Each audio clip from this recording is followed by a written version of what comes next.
termasuk kelompok kelompok ekonomi yang eh, tidak menikmati fasilitas dari negara ya. Jadi subsidinya tidak seperti kelas menengah ke bawah dan menengah ke atas. Kalau menengah ke bawah kan biasanya dapat subsidi ataupun BLT. Kalau menengah ke atas kan biasa dapat amnesti pajak ya. Tapi kalau kelas menengah itu tidak dapat apa-apa. Jadi bebannya di mereka karena kan harus bayar beli barang tuh harus kan kena PPN segala macam. Jadinya harus belinya lebih mahal gitu. Baik, tapi itu tidak menjadi persoalan. Semoga kita semua di sini yang hadir, saya doakan bisa melejit menjadi kelas menengah ke atas semua. Gitu. Baik, hari ini secara keseluruhan kita akan bahas mengenai pertama itu tentang marketing, habis itu tentang digital marketing. Habis itu nanti akan kita bahas sedikit strategi dari digital marketing yang bisa teman-teman terapkan nanti di pet shop ataupun di kliniknya buat menaikkan omsetnya gitu selama bulan Ramadan ini. Jadi mungkin dari fase ini biasanya kita bisa, kalau saya ke klien itu biasanya memang butuh waktu sekitar 3 bulan buat proses melejitnya. Jadi emang di fase pertama di bulan pertama itu fase learning dulu. Jadi belajar dulu kondisinya seperti apa, aset yang dipunya seperti apa, SDM-nya seperti apa. Di fase kedua mulai trial, di fase ketiga baru bisa scale up atau fase sudah bisa menghasilkan kondisinya. Nah, ini secara keseluruhan mau apapun itu, mau digital marketing maupun marketing konvensional itu berangkatnya dari sini 4P ini atau marketing mix dan teman-teman harus paham semua usahanya ataupun produknya kalau yang punya produk, layanannya itu harus jelas semua marketing mix-nya ini gitu. Ini yang standar ya, sebenarnya ada lagi ini kan disebut 4P, sebenarnya ada lagi 6P, 7P tapi yang ini yang standar aja. P pertama itu adalah produk, P kedua adalah price, P ketiga adalah promotion, P keempat itu adalah distribution gitu. Jadi kurang lebih ini nanti slide-nya akan dibagi, ini teman-teman bisa baca sendiri ya gitu. Terus contohnya kayak begini, ini contohnya ada Probiovar ini, produknya Probiovar, jenisnya, terus kemasannya kayak itu 30 kapsul dalam satu botol, kelebihan.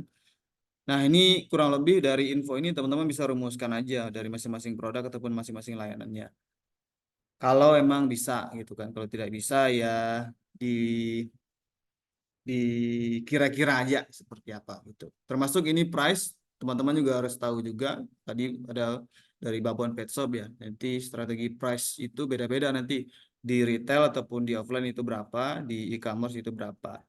Karena kalau di retail kan hubungannya eh, sama OPEX dari biaya sewa toko ataupun biaya mungkin biaya display kalau misalnya ada ataupun kalau di e-commerce itu biasanya biaya platform itu ada potongan-potongannya lagi terus ada biaya promosi yang ditanggung oleh seller nanti. Terus promosi, nah teman-teman juga harus kira-kira promosi apa yang sudah dilakukan itu. Kalau ini kan yang Probiovar ini promosinya ada dua jenis itu ATL dan BTL. ATL itu adalah above the line itu kurang lebih di promosi lewat online ya. Terus BTL itu below the line itu promosi lewat offline cenderungnya gitu. Nah, ini promosi dari pet shop teman-teman sebagai toko ataupun sebagai store itu udah seperti apa? Apakah sudah di online dilakukan apa? Terus di below the line-nya ataupun offline-nya udah dilakukan seperti apa gitu. Nah, berikutnya ini ada disebut dengan marketing funnel. Marketing funnel itu adalah kurang lebih, kalau funnel itu kan artinya corong. Jadi buat sampai orang itu bisa beli barang yang ada di pet shop ataupun di klinik, ataupun menggunakan layanan pet shop ataupun klinik, itu mereka akan mengikuti ataupun akan masuk ke dalam marketing funnel ini gitu. Bentuknya itu makin ke bawah makin kecil, dan itu kalau dihitung-hitung sebenarnya ada rasionya. Dan kalau di dalam digital marketing nanti itu bisa dihitung rasionya berapa dari tiap stepnya itu. Tapi kalau dari marketing yang sifatnya offline itu cenderung agak susah ngitungnya. Makanya salah satu kelebihan digital marketing yang akan dijelaskan di belakang nanti itu. Funnel ini kurang lebih yang pertama itu dibagi menjadi 3 tahapan besar. Pertama lead, yang kedua lead generation, terus yang kedua lead nurture, terus yang terakhir baru sales. Nah, dalam tahapan itu kalau lead generation itu sebenarnya gimana caranya itu pet shop teman-teman itu bisa diketahui oleh orang gitu. Jadi tidak hanya sekedar dari bangunan aja, klinik juga gitu. Jadi tidak hanya sekedar dari bangunan aja gitu. Kalau bangunan kan emang di situ aja, bangunan kan nggak bisa pindah gitu. Jadi yang bisa tahu itu adalah orang-orang yang lewat di depan tokonya gitu. Kalau emang spotnya bagus, nah itu mungkin orang awareness-nya akan lebih bagus. Tapi kalau misalnya spotnya kurang bagus, itu emang trafficnya ya dari orang yang lewat itu aja kemungkinan tidak akan bagus. Makanya buat naikin awareness kita butuh namanya itu ya digital marketing ini biar orang makin banyak yang tahu, biar orang makin banyak yang ingat sama kita sehingga nanti mereka kalau butuh ataupun sedang mencari itu mereka akan memilih kita gitu. Bisa jadi juga kayak misalnya ada pet shop, tahu-tahu di dalam komplek perumahan ada gitu kan. Dan harganya ekonomis ataupun affordable, tapi dia tidak di pinggir jalan kan otomatis, tapi bisa rame gitu kan. Nah, kemungkinan dia emang punya toko online ataupun dia beriklan di Google ataupun di Facebook gitu. Termasuk juga klinik juga bisa digitukan nanti. Habis setelah mereka tahu, mereka akan mulai tertarik kan mereka dari info dari program marketing itu nanti akan melihat contohnya kayak begini ada HUT ulang tahun klinik diposting di Sadwaga Indonesia contohnya di dalam ini diposting di IG followernya 3.500. Jadi kalau diposting di IG doang itu yang tahu cuma sekitar 3.500 sesuai jumlah followernya. Palingan dibantu dari hashtag ataupun dibantu lah sama Instagramnya palingan nambah 500 sampai 1.000 lah. Tapi kalau ditambah dengan di boost ataupun diiklankan itu bisa nyampai 10.000. Tergantung budget nanti ya nanti kita akan liatin seberapa murah dan seberapa mudahnya nanti buat beriklan. Terus bisa dia share juga di WA. Terus dari dia share juga ke aplikasinya gitu. Jadi ini awareness kalau digabungin bisa nyampai sekitar 78.500 orang yang tahu tentang ini. Makin ke bawah kan makin turun gitu kan, makin kecil yang tertarik itu berapa gitu. Buat bikin tertarik itu kan otomatis harus dibikin promonya apa gitu. Kalau di sini kan gratis steril untuk 100 peserta. Jadi emang itu akan cepat-cepatan tuh buat menjadi bagian dari 100 orang itu. Habis itu diinfokan bahwa kalau steril ini bisa hemat 400.000 sampai sejuta gitu. Consideration berarti dia sudah mulai kayaknya saya butuh sih gitu. Kayaknya sih saya kucing saya harus segera disteril karena ini kan promo saya bisa hemat gitu loh. Termasuk nanti barang pet shop juga bisa diginiin juga bisa ada promo launching pet shop baru ataupun ada promo yang sifatnya mingguan ataupun bulanan. Nah, itu bisa juga dibikin kayak begini. Jadi misalnya kayak ada salah satu pet shop itu punya 1 hari yang khusus diberikan untuk sharing atau charity ya. Jadi emang itu dibikin harganya lebih murah dibanding hari-hari sebelumnya. Jadi trafficnya nanti akan lebih banyak di hari itu. Terus dari itu dari kegiatan ini karena si Satwagi ini punya aplikasi, nanti dia bisa booking di aplikasi.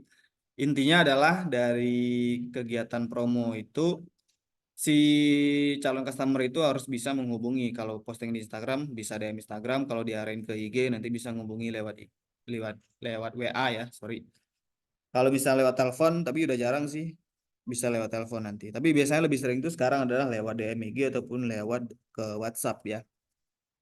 Dan menariknya adalah di Indonesia itu emang salah satu pengguna WhatsApp paling besar di dunia dan juga salah satu eh, aplikasi yang banyak diinstal oleh rakyat Indonesia. Jadi kalau apa-apa mudah tuh di WA. Jadi hal yang pertama yang bisa dilakukan adalah mendapatkan data dari kegiatan ini lewat WA. Minimal WA sih yang bisa didapat datanya. Terus nanti mulai banyak yang DM ataupun komen. terus akhirnya ada 100 orang yang booking vaksinasi. Nah, kurang lebih kayak begini itu bisa teman-teman lakukan juga di promo, di cleaning ataupun di pet shopnya lewat cara-cara kayak begini gitu. Intinya sih semakin banyak orang yang tahu, kemungkinan besar semakin banyak orang yang akan beli ataupun akan ikut promonya gitu. Dan buat melacak itu semua ya mau tidak mau teman-teman harus ada angkanya gitu. Ada yang masuk ke teman-teman, ada yang daftar misalnya, ataupun ada yang menghubungi gitu. Jadi itu ya akan menjadi indikator keberhasilan dari program ataupun promo ataupun kegiatan yang kita lakukan. Berikutnya eh, ini kurang lebih gambaran dari 5 tahapan dari customer journey itu sampai dia itu bisa mempromosikan atau sharing dari apa yang dia beli.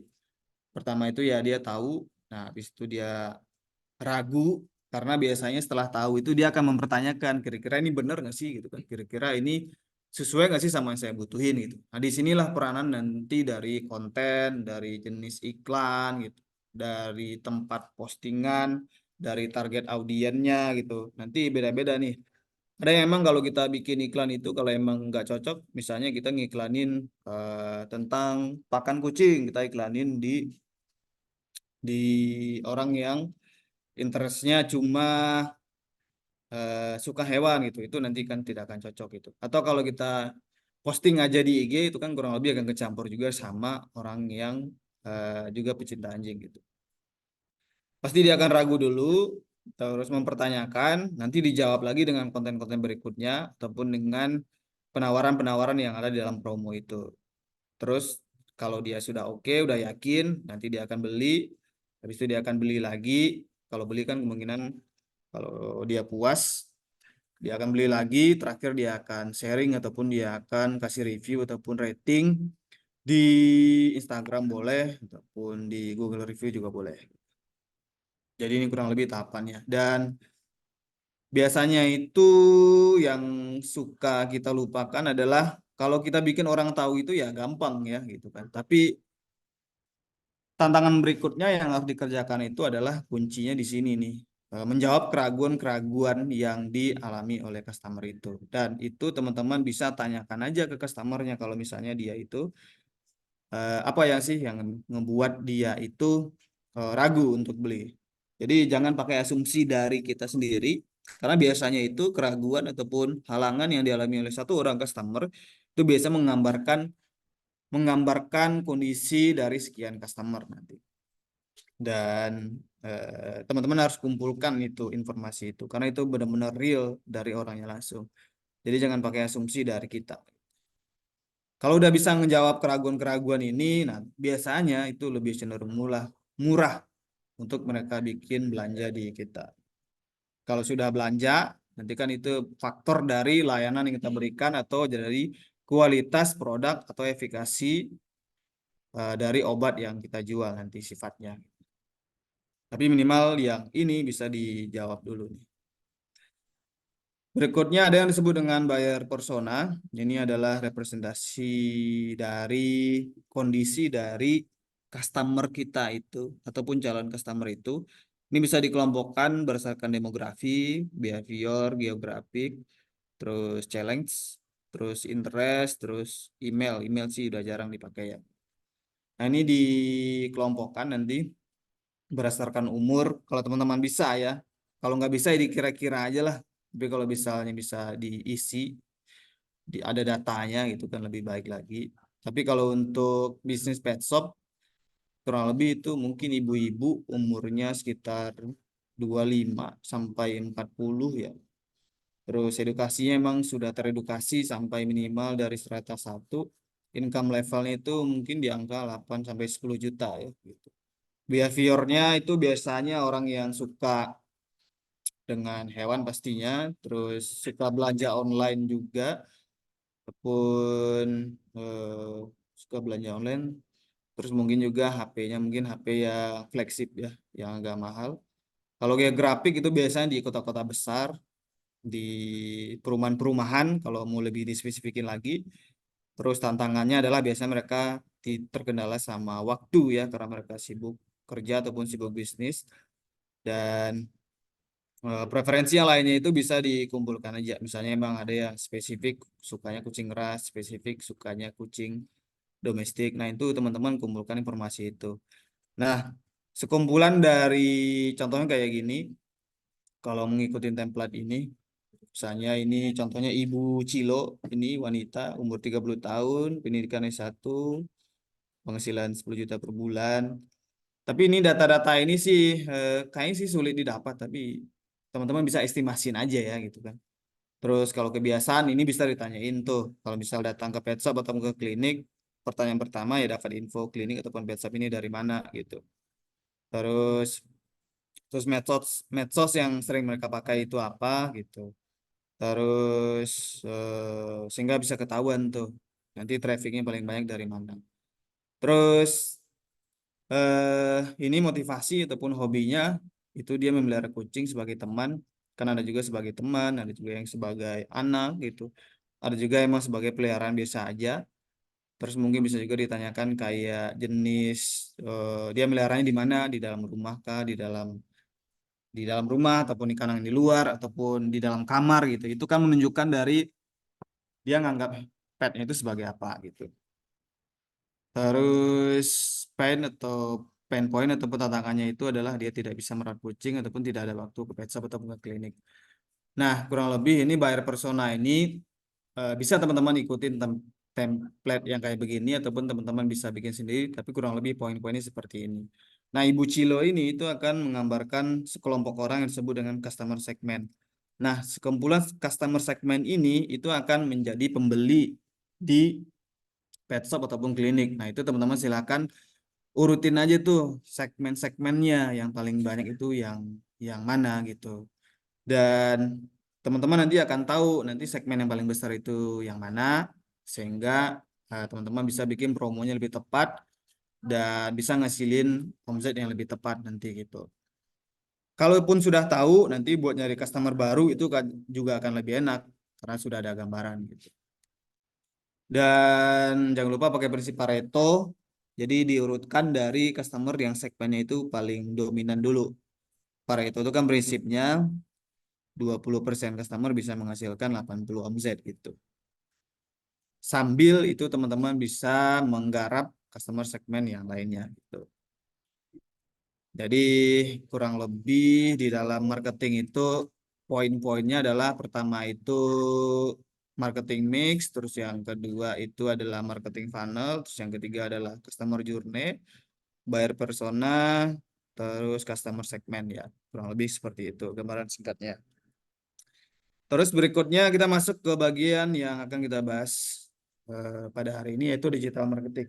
Sebenarnya digital marketing itu adalah sebuah kegiatan marketing dengan platform lewat digital. Kalau lebih spesifik lagi adalah platform online sebenarnya yang memakai internet. Nah, ini untuk data. Kalau dari data ini itu eh, ini Indonesia ya. Ini Indonesia penduduk Indonesia itu tercatat ya ada 277 juta. Terus yang urban ataupun di perkotaan itu ada 57,9%-nya. Terus HP orang Indonesia itu ada 370, jadi lebih banyak HP daripada penduduknya. Terus pengguna internet itu 204 juta, 73%-nya ya. Terus yang aktif main media sosial itu 191, 68,9%-nya. Jadi emang buat melakukan kegiatan marketing itu emang akan lebih efektif lagi di internet, di yang bisa langsung sampai di HP target market kita gitu. Terus ini dari data juga orang Indonesia itu emang ngabisin waktu sama internet itu 8 jam sehari dibanding nonton TV cuma 2 jam. Terus ngabisin waktu di media sosial itu 3 jam sehari. Sementara baca buku, baca berita, baca koran itu cuma 1 jam. Dengan streaming 1 jam, terus broadcast 37 menit, podcast 55 menit.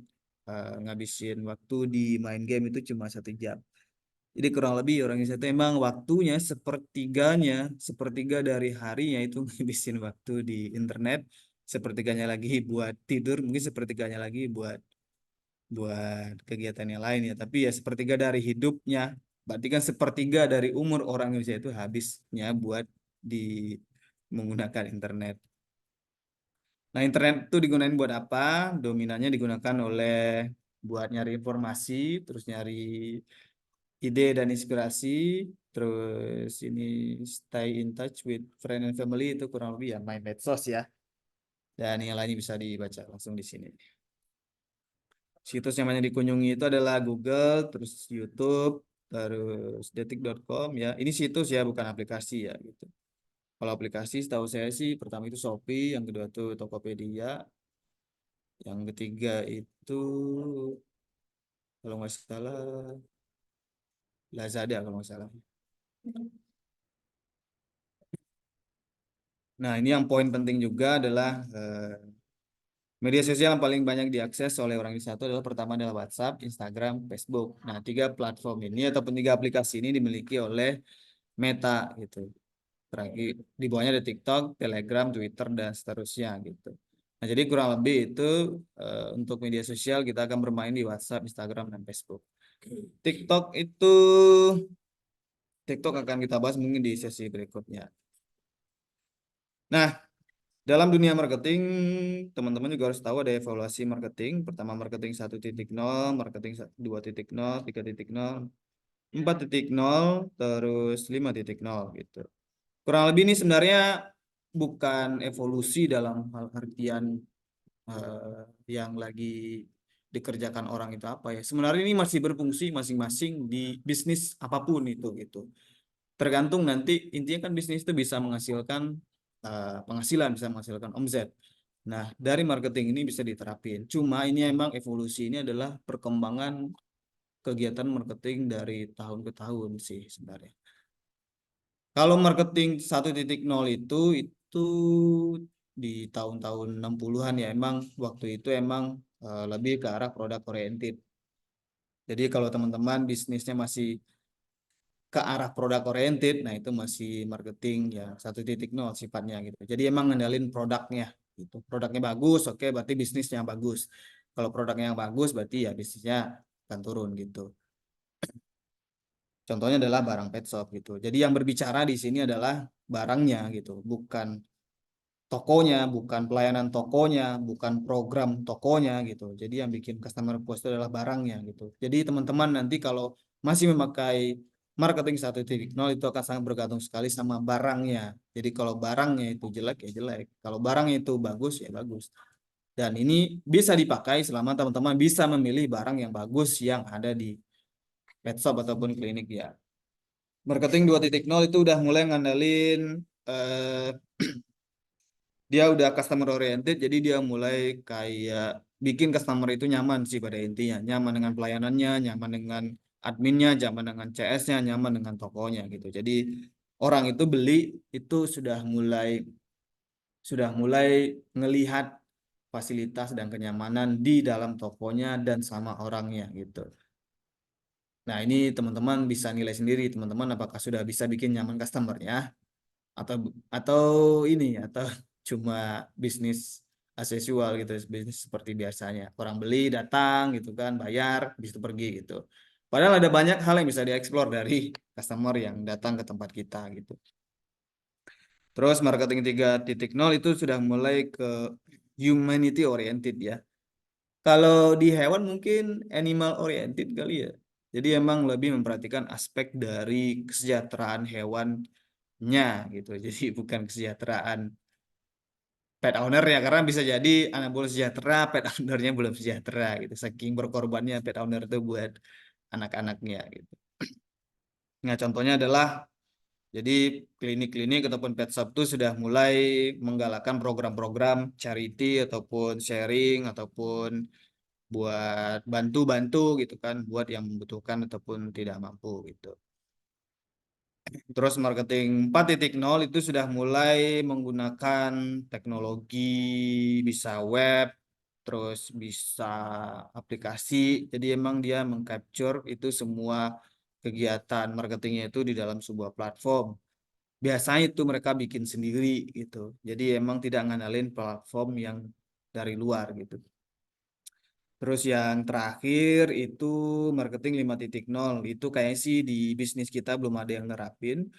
Karena itu udah ngandalin teknologi oriented banget. Jadi pakai kecerdasan buatan. Biasanya dari platform yang dibikin itu akan dilanjutkan ke kecerdasan buatan. Misalnya kayak gini, kayak di aplikasi ataupun di webnya itu kalau kita udah input data umur, data jenis kelamin pet, terus misalnya data bulu, terus data kebiasaan, data pakan harian, nanti bisa dari aplikasi itu bisa ngasih rekomendasi jumlah pakannya berapa, terus program kesehatannya apa, jadi udah bisa langsung munculin otomatis gitu. Kalau itu belum ada yang saya lihat gitu. Nah, balik lagi semua ini bisa dikerjakan makin ke atas, makin ke sini itu biasanya butuh investasi yang lumayan mahal dan butuh pertimbangan yang sangat dalam sekali buat ke arah sini. Tapi sekarang ini kalau dilihat emang minimal itu pet shop atau Bukalain itu sudah di marketing 4.0 ya, sudah mulai ke digital orientasi gitu. Jadi kalau yang baru berjalan di sini ya oke, nggak ada masalah gitu kan. Selama cuan ya kenapa tidak gitu. Ada yang udah mulai marketing 2.0, marketing 3.0. Semua bisa dilakukan ya, yang penting cash flow-nya ada, bisnisnya bisa jalan gitu. Tapi kalau bisa ya emang bisnisnya itu emang berevolusi juga. Jadi biar bisa ngikutin perkembangan zaman, biar tidak kalah saing sama pet shop ataupun klinik yang lainnya gitu. Terus digital marketing sama tradisional marketing itu perbedaannya adalah kalau dari digital marketing itu interaksi dengan customer itu akan tinggi dan bisa dimonitor, tapi kalau yang tradisional itu kan tidak bisa. Karena kan kalau kita nyebarin brosur, misalnya brosur katalog pet shop itu di pinggir-pinggir jalan itu kan tidak akan bisa interaksi antara kita dan si orang yang nerimanya. Tapi kalau kita posting di IG itu kan bisa komen, bisa like, bisa share gitu di situ, dan kita juga bisa ngomong di sana. Terus mudah mengukur hasilnya, kalau yang offline kan susah mengukur hasilnya. Terus audien atau target customer itu lebih luas dan lebih tertarget. Kalau tradisional kan itu bisa luas, bisa sempit, terus customernya emang tidak bisa tertarget. Palingan tertarget itu ya berdasarkan dari lokasi aja gitu. Mungkin misalnya di satu kota gitu. Terus digital marketing itu murah, terus bisa dibilang juga mudah gitu. Kalau tradisional marketing ya cenderung mahal ya. Terus digital marketing budgetnya fleksibel sesuai dengan budget yang kita punya, terus bisa dikustomisasi. Manfaatnya adalah 5S, sell, serve, speak, save, sama sizzle gitu. Jadi sale-nya ningkatin penjualan karena ada tambahan awareness, tambahan calon customer baru, terus serve, nambah nilai karena emang kebiasaan masyarakat Indonesia emang senang online sekarang. Terus speak, ya komunikasi dua arah, save menghemat biaya kita juga, terus sizzle itu memperluas brand. Kalau komponen ataupun channel marketing ini yang umum ya, yang ada sekarang ini adalah pertama SEO. SEO itu adalah Search Engine Optimization. Itu lewat platform pencarian Google atau Bing ataupun Yahoo. Ini agak kompleks, tidak usah teman-teman kerjakan dulu. Kalaupun emang mau belajar, itu akan butuh waktu dan akan butuh perjuangan buat ke arah sana. Jadi emang ini biasanya dikerjain sama ahli-ahlinya aja gitu. Nah, ini juga butuh pengembangan web segala macam. Sosial media itu teman-teman udah pasti punya semua. Cuma bagaimana cara manfaatin sosial media itu biar tidak berjalan seperti gitu-gitu aja ataupun organik begitu-gitu aja. Marketplace juga, ya marketplace ya toko online. Masing-masing punya kelebihan dan kekurangannya. Tapi di sini dari marketplace ini mereka akan mendatangkan traffic ke dalam platform mereka. Kita bisa lihat itu kalau bisa kayak Tokopedia itu masih rugi 78 triliun. Itu adalah sebenarnya subsidi buat customer dan toko-toko sebenarnya gitu. Jadi emang selama mereka masih sanggup itu ya kita nikmatin aja yang mereka gunakan. Karena kan mereka bisnisnya beda gitu. Nah, sekarang mereka mulai itu kayak mulai menaikin biaya platform gitu kan, mulai kayak udah mulai ada upeti-upeti ya. Jadi itu mengurangi margin kalau kita tidak hati-hati itu akan rugi kalau kalau sampai salah perhitungan. Berikutnya ada konten marketing, itu bisa dari konten blog, konten video, terus konten poster, carousel. Nah, ini nanti diposting di berbagai platform nanti. Ada PPC, paid per click, itu adalah iklan yang dibayar ketika diklik oleh orang yang melihat iklan kita. Itu bisa Google Ads ataupun Meta Ads. Ada email marketing, itu orang Indonesia cenderung tidak mengerjakan ya. Terus ada website ataupun apps, itu buat memperlihatkan dari biasanya sih kurang lebih itu kayak umumnya sih e-commerce juga sih, e-commerce juga di mana di dalam app ataupun web itu nanti orang bisa berbelanja ataupun berinteraksi dengan kita. Jadi tidak pakai platform dari marketplace ataupun sosial media orang gitu. Nah, berikutnya ada yang namanya omni channel marketing. Jadi teman-teman saya yakin sih udah punya sosial media, udah punya marketplace gitu kan, udah ngelakuin konten marketing juga gitu kan. Tapi kadang-kadang itu berjalan sendiri-sendiri aja. Dan itu cenderung tidak efektif ya karena emang tidak ada berkesinambungannya gitu.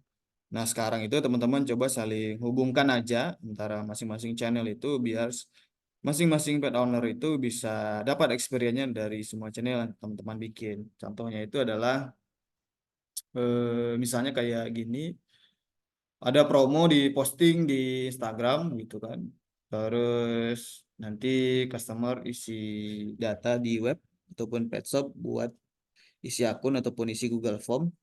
Cuma kan kalau di medsos itu setahu saya sih linknya nggak aktif ya. Jadi emang customer mau nggak mau kan harus ngetik lagi tuh. Yang isi data di situ, terus nanti kan yang isi data di formnya, habis itu kan nanti ada kontak yang dia input di sana, nanti bisa dihubungi tuh. Terus nanti setelah dihubungi baru dia datang ke klinik. Terus terakhir dia diminta buat posting di medsosnya ataupun dia minta dikasih ulasan di Google. Mungkin ini udah teman-teman lakukan sih sebenarnya. Dan yang teman-teman lakukan tuh disebut dengan omnichannel namanya gitu. Jadi saling berkesinambungan antara satu satu channel sama channel yang lainnya gitu. Tapi tidak harus juga sebenarnya. Kalau emang ada yang dikira lebih efisien dan lebih efektif, ya mungkin bisa langsung dikerjakan gitu. Kalau dirasa emang customer tidak suka ngisi form, sebenarnya kalau ngisi form itu kan kita dapat data lebih, informasi lebih dari customer itu. Tapi kalau emang senangnya by WA, ya jadinya kita hanya bisa melayani dari sisi customer relasinya aja, tapi dari datanya itu kita akan agak susah ngerekapnya. Jadi kita ya chat aja itu kan historinya mungkin kita harus cari-cari lagi gitu kan. Tapi kebiasaannya gitu kan, terus data transaksinya, terus data petnya itu tidak kedetek nanti gitu. Jadi kita nanti akan kebingungan juga. Jadi semua itu emang yang akan tahu itu kurang lebih nanti adalah adminnya ataupun dokternya ataupun yang jaga pet shopnya yang berkomunikasi dengan orang itu. Jadi emang knowledge itu nanti cuma ada di satu orang. Tapi kalau disimpan dalam satu form ataupun Google Form ataupun Google Sheet apapun itu nanti bisa semua orang bisa lihat di situ. Oke, berikutnya strategi digital marketing yang bisa dilakukan ada 3 tahapan. Pertama itu adalah menyiapkan aset digitalnya, karena aset ini kalau di zaman sekarang itu adalah eh, tidak hanya properti ya, jadi digital pun nanti juga termasuk kategorinya adalah aset karena di situ nanti akan ada customer kita yang follow IG-nya, terus ada misalnya orang yang mengunjungi website kita, terus kalau punya YouTube mungkin subscribernya, itu adalah aset yang kita punya. Aset itu kan nanti bisa dikonversi menjadi transaksi sebenarnya. Dan buat menyiapkannya itu emang ada beberapa hal yang harus kita kerjakan. Pertama kita harus punya dulu identitas yang jelas gitu kan, brandnya, warna, karena kan nanti kurang lebih itu akan namanya branding itu di semua platform ya kalau bisa sama, brandnya sama, font yang digunakan sama, logo juga sama. Jadi jangan campur aduk karena konsistensi itu akan biasa melahirkan image yang bagus buat brand kita. Yang kedua, menyiapkan WA bisnis. Ini bagi yang belum punya WA bisnis, silakan install WA bisnis karena ini lebih urgent daripada WA pribadi ya kalau di pet shop ataupun kliniknya belum punya. Terus buat akun media sosial, saya yakin udah punya semua. Facebook pasti punya, Instagram pasti punya. Mungkin yang belum itu adalah halaman Facebook. Jadi teman-teman bisa bikin halaman Facebook dari akun Facebooknya. Kalau Instagram itu harus yang bisnis ya, yang personal ataupun yang content creator itu beda, beda ini sih, beda, beda penggunaan. Saya saranin yang bisnis saja.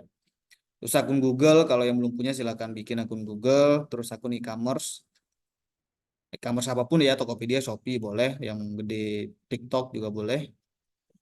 Terus website ini opsional ya kalau teman-teman bisa ngerjain. Kalau emang dikiranya butuh nanti bisa pakai jasa orang lain ataupun pakai vendor gitu. Nah, yang bisa dikerjakan oleh yang gampang itu ini web bisnis, terus halaman Facebook gampang, Instagram bisnis gampang. Kalau untuk bikin ini cenderung gampang semua. Tinggal nanti pertanyaan adalah seperti apa nanti akan kita gunakan. Tahapan berikutnya adalah ini engagement organik. Organik itu berarti kan kita tidak ya kita share-share aja ke teman-teman, ke keluarga, terus membuat konten yang relate dengan customer segmen kita. Jadi kata kunci adalah relate dengan customer.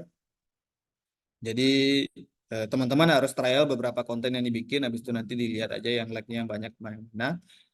Di situ kalau itu oke, berarti kan itu nanti tinggal diterusin aja buat konten yang sejenis gitu. Terus optimasi media sosial, optimasi e-commerce, optimasi website, dan optimasi cross platform. Ini bahasannya lebih dalam lagi. Terus yang terakhir kita bisa ningkatin engagement berbayar. Kurang lebih nanti step ini bisa langsung ke step 3 sebenarnya. Kalau yang ini step 2 ini tidak bisa. Jadi kalau mau cepet ya udah gitu kan. Kan apa-apa kalau ada uangnya, lu punya uang, lu punya kuasa. Termasuk dalam dunia marketing juga gitu. Kalau lu punya uang gitu kan, lu bisa bisa mencapai targetnya lebih cepat dibanding kalau pakai yang organik gitu. Kalau yang berbayar itu kebutuhannya adalah akun Facebook bisnis, terus akun Google bisnis, terus kolaboratif ads gitu. Tapi untuk awalan itu udah bisa pakai WA bisnis dulu sama halaman Facebook dan Instagram bisnis. Di tiga hal ini udah cukup mewakili untuk sementara ya.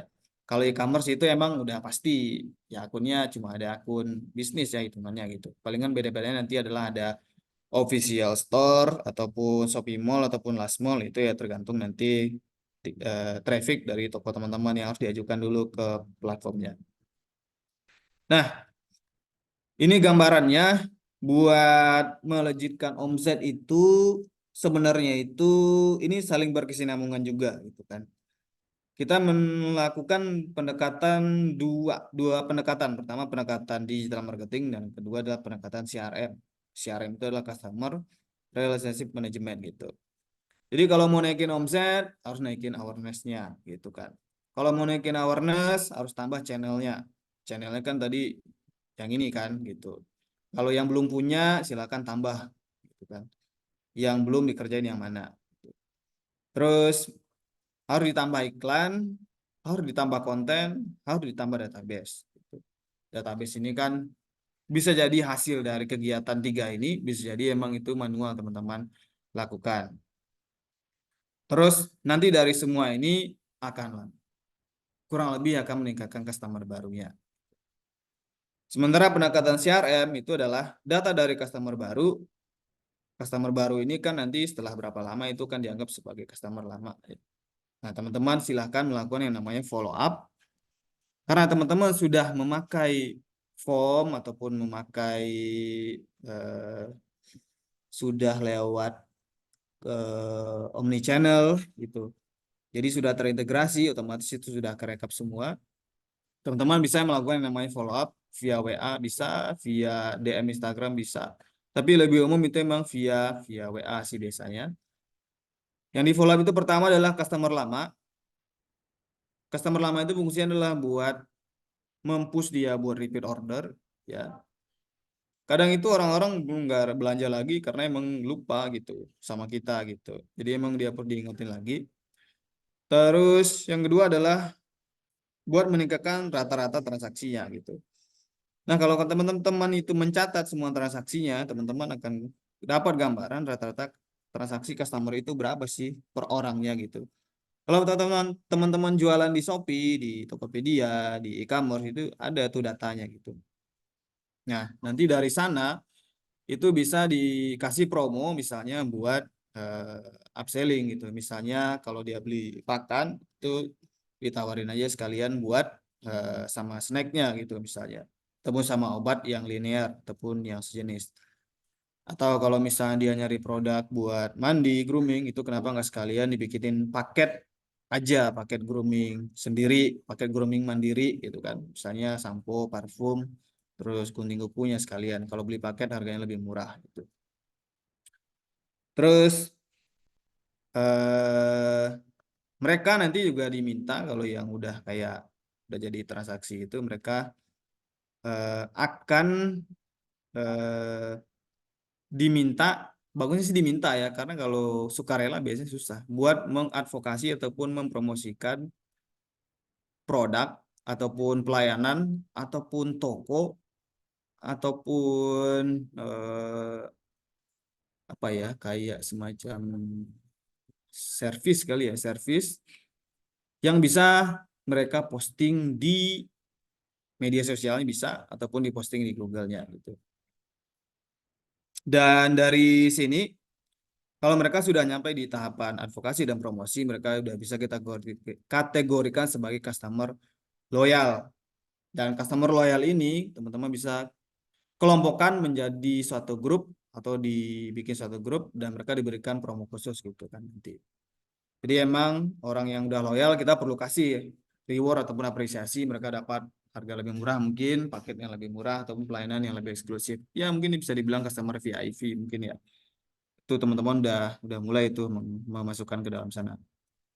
Jadi bisnis teman-teman yang bisa hidup dari customer-customer loyal ini gitu, yang membantu dengan tanpa bantuan, tanpa biaya mempromosikan bisnis teman-teman semua gitu.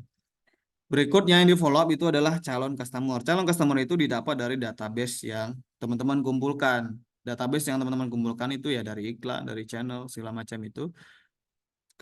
Calon customer ini bisa jadi ketika promo yang pertama itu mereka mungkin ngisi datanya tapi tidak jadi transaksi, atau mereka ngisi data tapi ya belum butuh barangnya gitu pada saat itu atau belum ada uangnya gitu. Nah, itu mereka perlu diingetin lagi, di reminder lagi kalau ada promo ini, promo itu, sehingga mereka bisa tetap terkoneksi ataupun tetap ingat sama kita. Jadi kalau mereka ingat, aware sama kita, mereka akan cenderung untuk beli biasanya. Gitu. Dan calon customer ini otomatis akan menjadi customer baru. Dan siklusnya akan sama, customer baru nanti akan jadi customer lama, ke repeat order, dan akan transaksi lagi dan akan melakukan advokasi ataupun promosi gitu. Dan sampai terakhir bisa jadi customer yang loyal dan jadi member dari klinik ataupun PSAP teman-teman.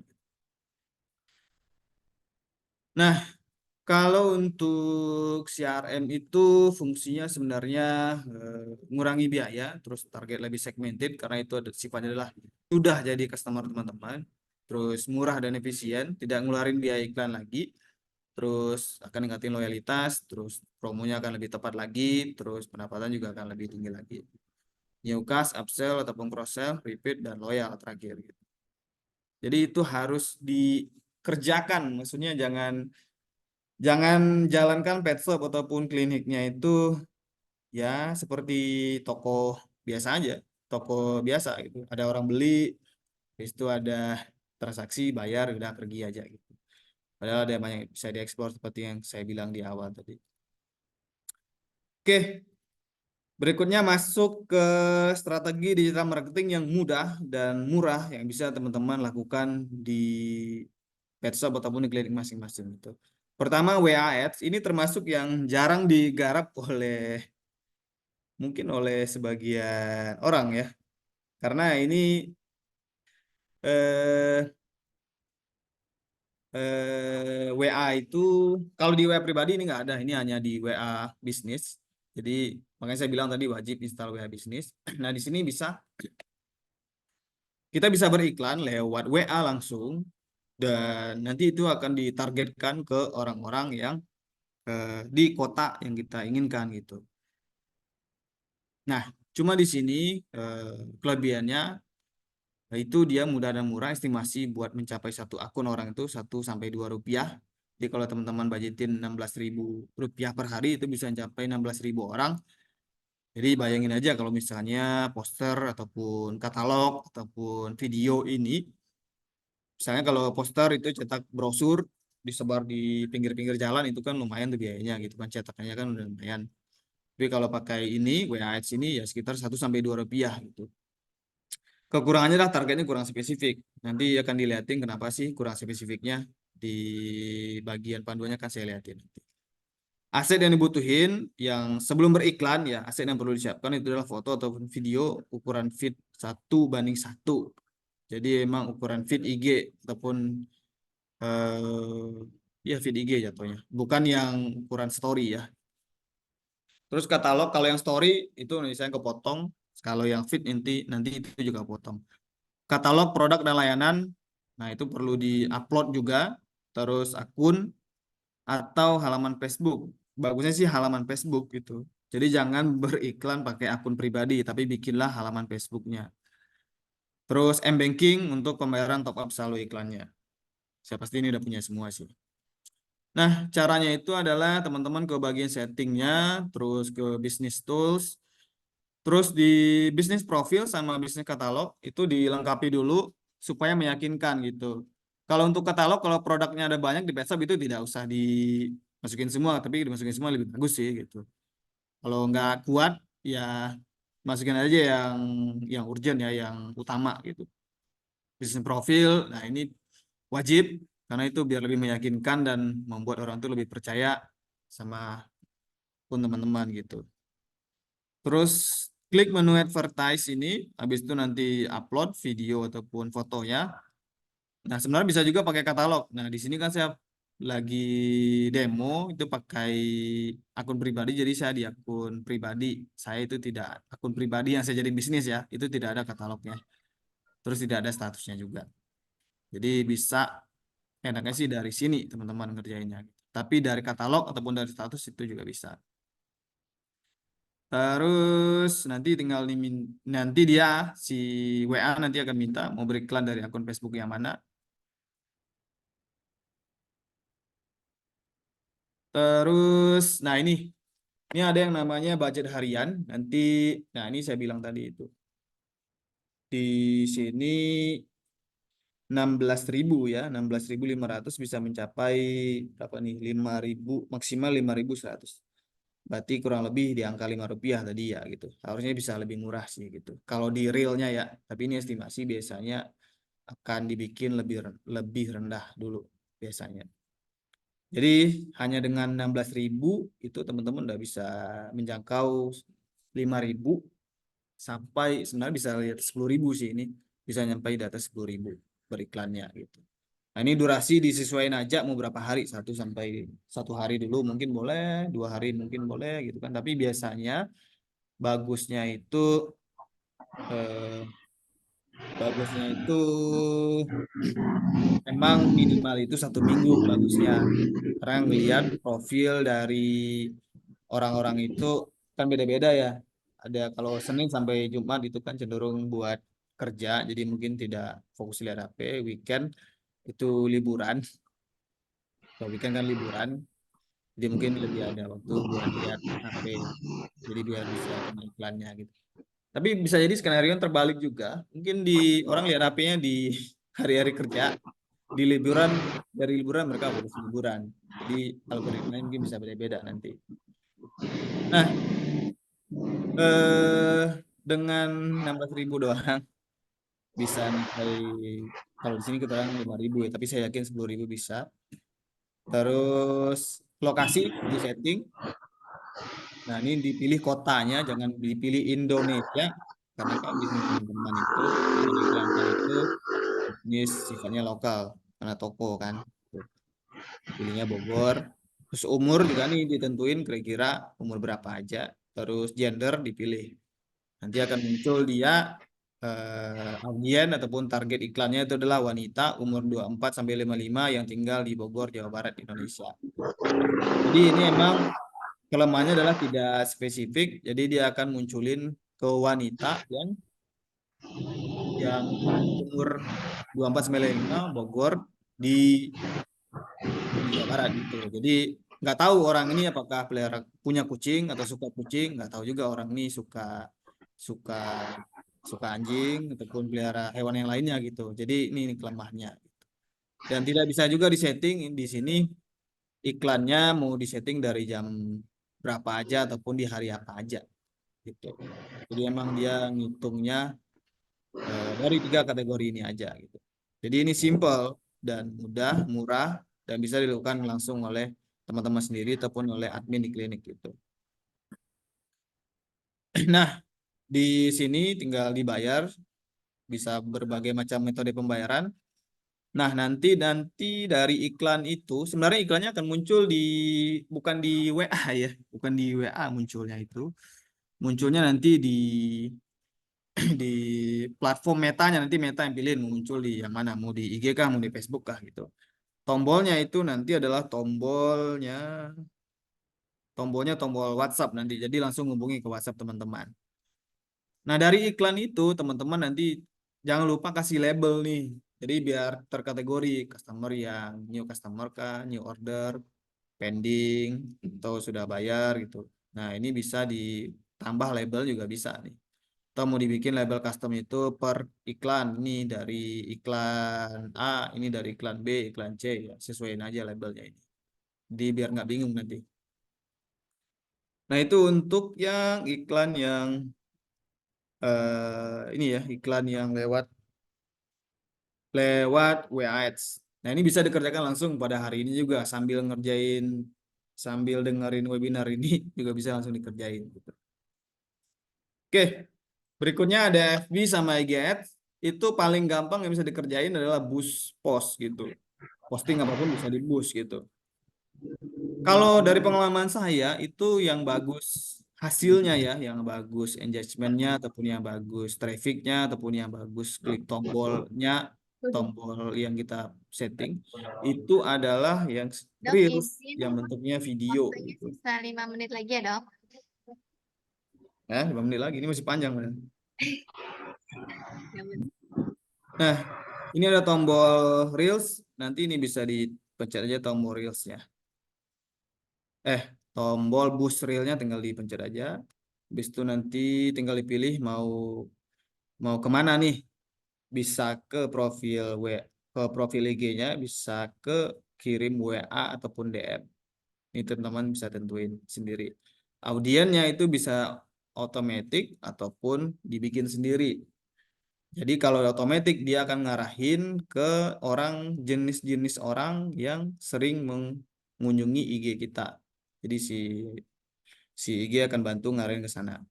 Tapi kalau manual kita akan setting dia buat ngarahin iklannya itu ke orang-orang yang cuma interest dengan pet store ataupun vet store ataupun kucing ataupun anjing yang sesuai gitu. Jadi ada lebihnya ini kalau boost ini bisa ada tambahan yang namanya interest. Interest ini bisa beberapa. Tapi biasanya buat hasil yang lebih bagus itu cukup satu interest aja dulu gitu. Terus ini budget harinya bisa 15.000 per hari. Terus durasinya bisa 1 hari juga bisa gitu. Tinggal bayar nanti seperti yang WA Boost tadi. Nah, berikutnya itu ada Google Ads. Nah, ini Google Ads ini kelebihannya adalah bisa ngarahin orang langsung ke lokasi pet shop ataupun klinik. Terus bisa tahu jam operasional klinik, terus bisa tahu katalog juga. Terus kekurangannya ini mungkin yang agak berat teman-teman lakukan adalah harus punya website gitu. Tapi Google udah bantu teman-teman bisa bikin website sederhana nanti yang nampilin kurang lebih ini lokasi, jam operasional sama katalog. Itu ada di menu, makanya ketika sudah bikin akun Google itu ada di menu ini yang ada berapa nih? Titik 9 ini. Nanti ada tulisannya Google Ads. Nanti create ad, yang ini yang paling gampang. Terus tinggal dipilih mau website traffic ataupun visit your location. Kalau untuk location ini harus dibikin dulu lokasinya, terus tinggal diisi ini headline, terus deskripsinya apa, sama tombol telepon kalau emang dibutuhin. Terus mau beriklan di daerah mana aja, kalau ini contoh saya Bogor, terus mau budget hariannya berapa gitu. Dan di Google itu memang cenderung dengan budget kurang lebih sama sih, 15.000 kalau salah juga masih bisa. Tapi di sini adalah kalau di Google itu cenderung kliknya lebih rendah dibanding di Meta gitu. Jadi kalau buat awareness atau buat mencapai orang lebih banyak itu lagi memang bagusnya lewat ini, lewat lewat platform ini Meta, IG ataupun Facebook gitu.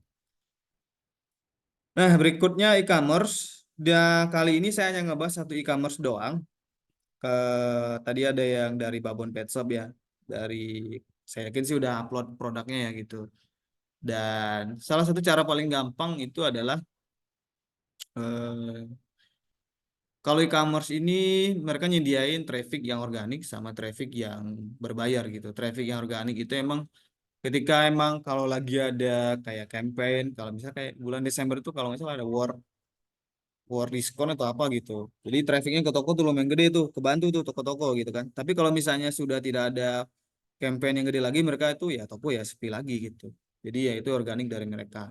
Kalau yang berbayar itu kita ngeluarin uang, ngeluarin biaya iklan untuk tolong Tokopedia tampilkan ini di pencarian kata kunci, misalnya pet food A gitu, muncul paling atas gitu.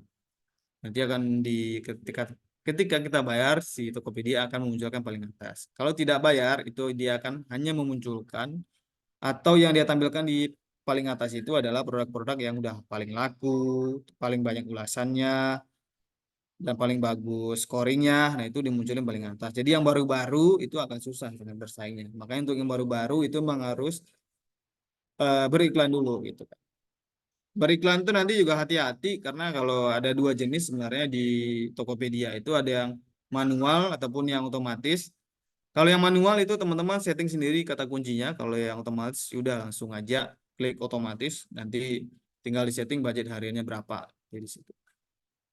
Kekurangannya itu ini memang lebih intens buat mantau hariannya kalau di Tokopedia ataupun di Shopee. Kita tidak bisa nentuin marketnya sendiri karena ya bergantung sama pengunjung Tokopedia-nya. Terus ya di sini juga akan perang harga. Terus tidak bisa diarahin ke WA ataupun web sendiri. Terus biaya platformnya juga makin lama makin tinggi.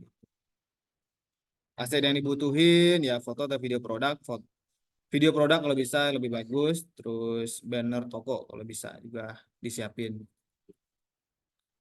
Nah, untuk beriklan ini gampang aja caranya di bagian sini. Itu ada yang namanya iklan promosi. Terus langsung klik iklan top ads. Terus klik buat iklan baru. Terus ada dua pilihan di sini, jangan sampai salah nih. Ada iklan manual sama iklan otomatis. Nah, ini langsung klik aja iklan otomatis di sini. Habis itu disetting iklan hariannya. Budget hariannya berapa? 50.000 kah? 100.000 kah? Minimal 25.000 ya. Tapi 25.000 nggak ada nih yang klik. Dia emang naikin aja jadi 50.000. Biar ada yang klik gitu. Dan ini contohnya dari iklan otomatis itu dari salah satu klien saya itu disettingin itu pengeluarannya itu kalau nggak salah 50.000 per hari. Jadi dia udah ngeluarin uang 1,1 juta ya. Terus dia orderannya pendapatannya itu udah 8,4 juta gitu. Tampilnya 34.000, kliknya udah 1.000, total terjual itu 94 ya. Jadi kurang lebih itu dari yang tahu sampai yang klik sampai yang beli itu kurang lebih itu sekitar 10% ya hitungannya ya. 94 sama 1.000, 100 lah sama 1.000 di bawah 10% ya gitu. Kalau dari segi budget ini kurang lebih itu konversinya di angka 7,4 gitu. Jadi ini ya cuan sih sebenarnya karena emang tuh dibantu sama si Tokopedia ya. Jadi emang dibikin itu harganya lebih lebih dan ini harus minimal itu 2 minggu. Jadi jangan 1 hari kelihatan nggak bagus langsung di stop enggak ya. Jadi emang coba dulu 2 minggu karena yang namanya platform ini kan bukan dikerjain sama orang gitu loh di Tokopedia ya, bukan orang yang ngerjain manual gitu, tapi emang mesin yang ngerjain. AI gitu yang ngerjain. Jadi dia butuh waktu buat belajar kira-kira ini cocoknya iklannya ditempetin di orang yang kayak gimana, terus profilnya kayak gimana, muncul pas kapan, jam berapa, nanti dia pelajari gitu. Jadi nanti ini akan dibantu terlebih dahulu di sini. Jadi buat mulai beriklan di Tokopedia itu bisa dari yang iklan otomatis dulu. Oke, dan dari orderan itu nanti sebenarnya itu teman-teman akan dapatin yang namanya data customer nanti. Cuma itu data customer itu hanya muncul ketika masih dalam proses pesanan baru sama pesanan diproses kalau nggak salah. Tapi kalau udah diklik diproses itu nanti ini bintang-bintang semua nih. Nomor HP bintang-bintang, terus alamat juga dibintangin sama dia. Sebelum teman-teman request pick up ataupun kirim, nanti di copy dulu data-data ini, karena ini data-datanya sangat berguna sekali buat teman-teman follow up nanti gitu. Jadi dari biaya ads ini ada dua hal yang teman-teman dapatkan. Pertama itu adalah data ya penjualan ya pasti dapat. Terus yang kedua adalah data ini yang bisa di follow up nanti. Jadi biaya itu memang efektif dan efisien gitu. Jadi kan kalau di follow up nanti kan itu tidak ngeluarin biaya lagi. Gitu. Dan kalau emang produknya bagus ataupun layanannya bagus, itu nanti dia bisa repeat order. Dan ini info aja beberapa fitur yang digunakan oleh Tokopedia buat buat naikin omset. Itu ada sesuai dengan marketing funnel yang di depan tadi, Tokopedia juga kurang lebih sama, fiturnya kayak kurang lebih kayak gitu. Ada ningkatin penjualan ini ningkatin kunjungan itu adalah awareness. Kalau ningkatin penjualan itu kan berarti eh, itu ya tadi konversi, terus tingkatkan kesetiaan berarti itu udah advokasi, tingkatkan jumlah barang terjual itu juga advokasi ya gitu. Nah, sini fitur-fiturnya bisa dilihat nanti sesuai dari menu-menu ini gitu. Dan ini bisa dicoba aja gitu. Kurang.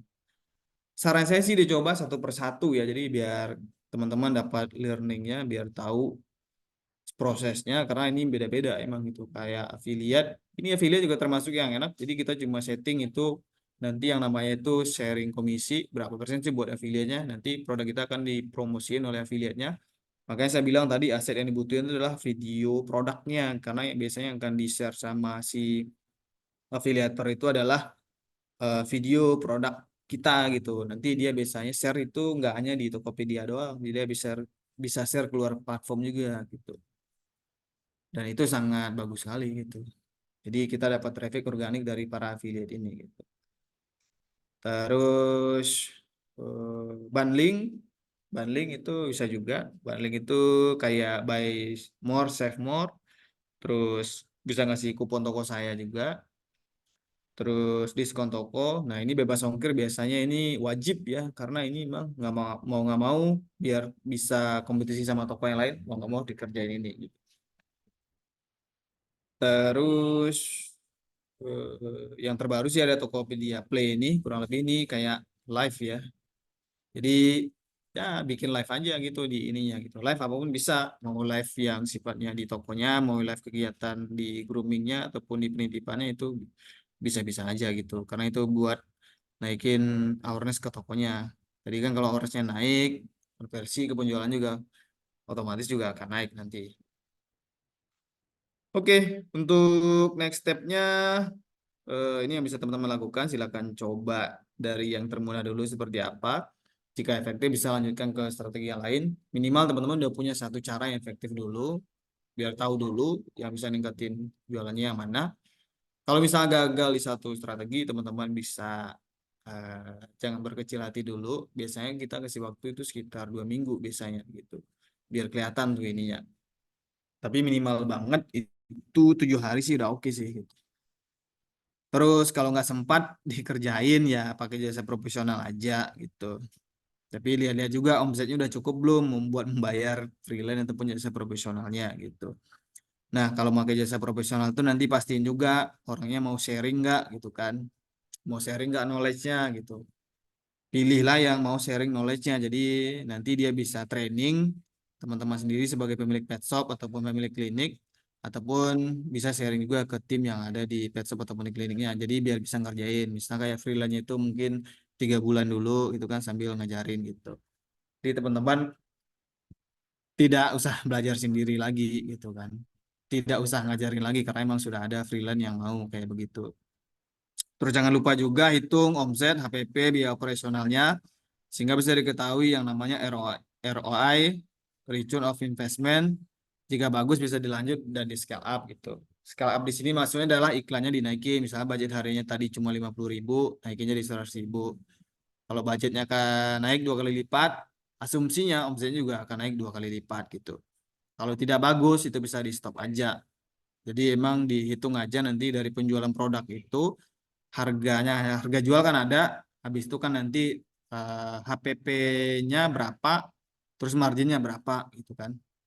Saran saya sih mungkin di angka biasanya sih settingannya itu margin itu biasanya di angka 30 sampai 50 sih biasa margin itu. Habis itu nanti 10%, 5% sampai 10% itu biasanya buat biaya iklan, terus sisanya itu adalah biaya operasional di platformnya seperti kayak biaya platform, biaya gratis ongkir, nah itu dihitung di situ. Jadi jangan sampai mengurangi omset. Beberapa pet shop itu yang lain kadang-kadang emang setting harga murah banget. Itu ya itu strategi mereka aja buat datangin traffic. Jadi emang mereka harus winning dulu atau menangin dulu satu produk biar ketika produk itu winning muncul paling atas selalu direkomendasiin sama Tokopedia ataupun Shopee-nya. Itu nanti setelah muncul paling atas nanti kan orang lihat toko-tokonya. Jadi kan orang itu kan cenderung memang kalau belanja itu kan memang oh sekalian beli produk ini aja deh gitu. Karena sekalian bebas ongkir gitu. Dia sekalian aja jadi dia nambah-nambah belanja gitu. Jadi dia akan ngorbanin margin di satu produk, habis itu dia akan dikompensasi dari margin dari produk yang lainnya gitu. Secara hitung-hitungan sih selama masuk akal sih nggak apa-apa, selama itu tadi bisa dapetin customer baru. Biaya dapetin customer baru itu emang cenderung lebih mahal. Kalau emang dia bisa repeat untuk produk itu, kalau produknya bagus, layanannya bagus, itu akan cuannya itu di transaksi kedua, ketiga, dan keempatnya gitu. Makanya perlu dicatat semua data customer itu sehingga teman-teman bisa follow up lagi di kemudian hari gitu. Konsistensi, kata terakhir dari saya konsistensi adalah kunci, reputasi bisa membentuk reputasi gitu. Jadi walaupun mungkin belum order, kalau follow up belum order, nanti bisa di follow up terus. Kalau di IG DM belum ini juga, mungkin bisa dihubungi terus juga gitu. Konsistensi adalah kunci ya, konsistensi buat belajar, buat mencari insight-nya, terus buat mengevaluasi apapun yang sudah dilakukan. Jadi eh, toko yang besar itu ataupun pet shop yang besar, klinik yang besar itu emang dia emang konsistensi buat menjalankan strategi dan bisa reputasinya bagus. Reputasi itu bisa dalam bentuk apa ya eh, kayak misalnya ada tuh star seller, terus ada star seller plus, ada official store. Nah itu kan biasanya dari emang repetisi dari aktifnya orang itu di platform itu sehingga transaksinya bagus. Baik, terima kasih ya. Mungkin hanya itu sekilas.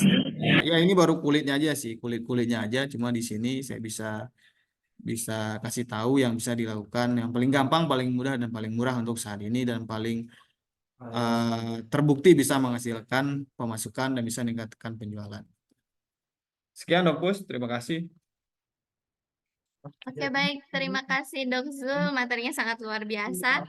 Ini tadi pokoknya kita udah ngebahas banyak banget ya Dok tentang marketing mulai dari awareness sampai purchase-nya nih. Nah, tadi ada yang diinfoin sama Dok Zul juga. Biasanya kita kalau membuat awareness itu gampang ya Dok ya. Yang paling penting itu setelah itu yaitu kita harus membangkitkan rasa percaya terhadap produk itu ya Dok ya. Jadi kalau udah percaya nanti customer bisa purchase, terus bisa order lagi dan lain-lainnya. Kemudian yang paling penting ini tadi digital marketing saat ini sangat penting ya Dok, karena 1/3 manusia itu seharinya main internet ya Dok ya. Jadi digital marketing sangat penting. Oke, Dok, intinya tadi kata dokter konsisten, karena konsistensi adalah kunci ya Dok ya. Betul, Oke. betul, betul. Oke, terima kasih dokter. Ini sambil menunggu maghrib, ini kita ada Dok Bintang mau menyampaikan sedikit informasi. Nah, terima kasih Oke. Dok Zul, tunggu sebentar ya Dok, nanti setelah ini kita tanya jawab. Terima kasih Dok Zul, silakan Dok Bintang, waktu dan tempat dipersilakan. Baik, terima kasih Dokter Pus atas kesempatannya. Saya coba untuk share screen ya, Dok. Nah, sebentar. Apakah sudah terlihat layarnya? Halo? Masih loading Dok? Belum? Ah, udah nih. Oke, sudah. Sebentar deh. Bentar.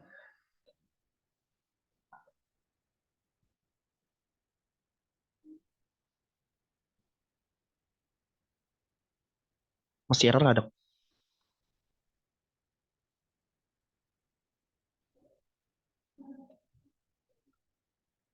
Oke, sudah terlihat belum, Dok, ini layarnya? Aman, aman, Dok Bin. Oke, baik. Assalamualaikum warahmatullahi wabarakatuh. Selamat sore, kolega-kolega semuanya. Perkenalkan, nama saya Dr. Hewan Bintang Adi Tribowo. Saya adalah Technical Support dari PT Tunas Daya Petama. Pada kali ini saya akan memberikan product knowledge pada salah satu produk kami, yaitu Fat Optic yang menjadi iklan dalam sponsor dari TDV pada sore hari ini. Nah, ini dia Fat Optic. Fat Optic adalah obat tetes telinga yang digunakan pada anjing dan juga kucing.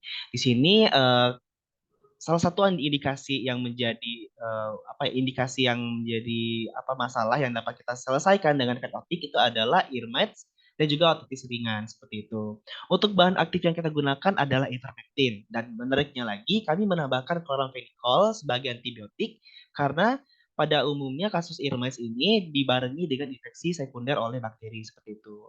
Untuk cara pakainya cukup diteteskan dua tetes 2 kali sehari maksimal 7 hari seperti itu. Namun perlu diperhatikan bahwa dikocok dulu obatnya agar menjadi larut seperti itu. Nah, untuk uji lapang, alhamdulillah kami telah melakukan uji lapang dan bekerjasama dengan IPB University pada kedua kelompok kucing dengan gejala ear mites seperti itu. Ada 2 perlakuan. Pertama ada kontrol negatif dan juga perlakuan fetotik sesuai dengan dosis anjuran seperti itu. Dan hasilnya pertama, gejala peradangan pada irmat itu mereda dari yang tadinya parah sekali menjadi ringan bahkan tidak ada dalam 7 hari. Kemudian fetotik ini sensitif pada 2 bakteri penyebab otitis ringan yaitu ada 2 bakteri yang sering menjadi biang dalam otitis ini. Kemudian yang ketiga adalah keamanan. Jadi fat otik ini aman jika digunakan pada kucing maupun anjing berdasarkan profil hematologi dan biokimia darah sehingga menjamin kesehatan pada hati dan ginjal seperti itu. Nah, namun perlu diperhatikan bahwa fat otik ini saat ini muncul produk palsu seperti itu yang dimana sudah banyak tersebar di salah satu marketplace kita. Nah, bahkan menjadi produk terlaris, nomor 1 terlaris di obat telinga kucing dengan harga yang sangat murah. Seperti itu. Maka, dengan ciri-ciri seperti pertama harganya terlalu murah, 33.000, itu nggak masuk akal. Kemudian yang kedua, packagingnya berbeda, bisa dilihat di gambar antara asli dan palsu itu sangat berbeda. Kemudian viskositas larutannya berbeda, jadi kami melakukan tes secara fisik bahwa ternyata ada perbedaan antara packaging asli dan juga palsu. Nah, kami memiliki tips agar tidak mudah tertipu oleh packaging palsu ini. Pertama, jangan mudah tertipu dengan produk yang harganya lebih murah seperti itu dibandingkan yang kami tawarkan. Kemudian dapatkan langsung Pet Otik dari distributor kami yang resmi, yaitu dari PT Tridaya Faruna. Kemudian yang ketiga, dapatkan langsung Pet Otik dari marketplace resmi kami, yaitu dari PT Tridaya Faruna dan juga Satwa Gia Indonesia, seperti itu. Nah, untuk Pet Otik ini, alhamdulillah sudah mencapai tahap terakhir dalam registrasi oleh Kementan. Jadi insya Allah bulan depan atau bulan selanjutnya kita akan launching nih kalau Vetotik sudah terregistrasi seperti itu. Nah, untuk produk dari Vetama ada banyak lumayan banyak, ada 18 mulai dari untuk parasit, jamur, kemudian imun booster, untuk diare, untuk keracunan, dan lain sebagainya seperti itu. Kami juga ada rapid test, ada kateter urin, dan juga benang jahit. Baik, nah untuk Fat Optic ini alhamdulillah sampai akhir Maret 2024 kita ada promo yaitu promo tebus murah asyik. yaitu customer bisa mendapatkan potongan harga atau diskon sebesar 5% setelah pemberian minimal 12 pieces Activar atau 12 pieces Ketovar atau 12 pieces Gentafar atau 10 botol Probiovar Digest kapsul atau 10 Probiovar Imun Faktor seperti itu. Jadi jangan sampai telat ya, karena batas waktunya hanya hingga akhir Maret 2024. Nah, untuk informasi lebih lanjut bisa hubungi saya melalui WA 0811 1115 259. Terima kasih atas perhatiannya. Saya kembalikan kepada Tekus. Wassalamualaikum warahmatullahi wabarakatuh. Waalaikumsalam warahmatullahi wabarakatuh. Terima kasih banyak Dok Bintang atas materinya, infonya ini. Terima kasih juga sudah support acara hari ini, Vet Optik. Yeay. Oke, terima kasih ya Dok. Kita balik lagi nih ke Dok Zul. Dokter, halo, apa kabar? Masih di sini ya Dok? Belum Masih? nggak kabur war tajil kan Dok? Enggak, Dok. Oke, aman. Oke Dok, sekarang kita jawab pertanyaan ya Dok ya. Banyak Ya, banget boleh, Dok boleh. yang nanya. Nih yang pertama dari Pak Rizky atau Dokter Rizky nih dari Jakarta. Izin bertanya Dok Zul, bagaimana mempertahankan loyalitas pelanggan agar tetap setia pada brand produk kita? Apakah pengguna konten di sosial media harus menggunakan bantuan influencer ternama agar brand produk kita bisa cepat dikenal luas? Tuh Dok, perlu pakai influencer yang mahal ternama atau gimana nih Dok? Kalau balik lagi masalah ini ya, masalah sebenarnya kalau dari pengalaman saya, kalau konten kalau influencer itu emang harus benar-benar eh, bisa menginfluence yang pertama gitu. Terus yang kedua, sifatnya influencer ataupun KOL itu mereka hanya menginfokan aja, habis itu nanti ya udah habis itu eh, balik lagi gitu kan. Kadang-kadang emang orang itu kan kadang-kadang itu kontennya itu dia misalnya ada dipromot sama produk kita, dipromot sama pet lover gitu misalnya. Kadang-kadang emang audien dia itu lebih senangnya sama si anambulnya gitu. Jadi nanti yang komen engagementnya itu ya komennya tentang masalah si anambulnya, bukan bukan sama si ini ya, bukan sama produknya gitu. Tapi itu normal sih kayak begitu gitu. Nah, masalahnya adalah itu tadi emang kalau mau pakai strategi influencer itu mulailah dari yang kecil-kecil dulu aja, yang nano dulu, yang mikro. Terus nanti kalau memang sudah kelihatan impactnya baru nanti naikin ke yang jenisnya yang gede ya, yang followernya udah gede, nano, mikro, terus mega ya. Nah itu baru tuh hitung juga seberapa udah cuan belum dengan pengaruh mereka gitu. Karena biasanya itu eh, kalau pakai influencer itu emang tujuannya awareness, terus buat membuat trust dari brand itu, terus juga mengarahkan ke platform tempat di mana bisa beli gitu. Nanti bisa diukur tuh kira-kira dengan ada influencer itu kira-kira jualannya naik atau enggak gitu kan.